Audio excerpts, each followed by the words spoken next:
This video will take you through the steps you need to follow to install and register the Saphire Solutions OnTime, Time and Attendance Android app on your device. The first thing you will need to do is open the Google Play Store app. Once you have opened the Play Store app, type OnTime space Saphire in the search bar.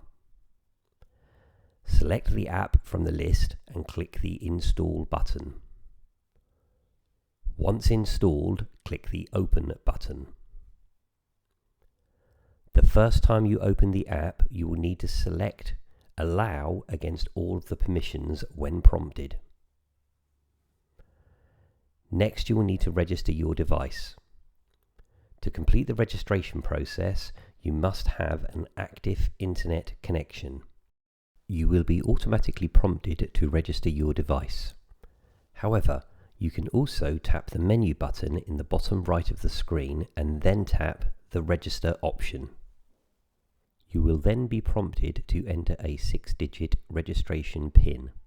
You will need to contact the support team at Saphire Solutions to obtain your registration PIN. Once you have entered the PIN number, click the Register button. The app will then download the setup and site details that have been registered against your device. You are now ready to start using the OnTime, Time and Attendance Android app.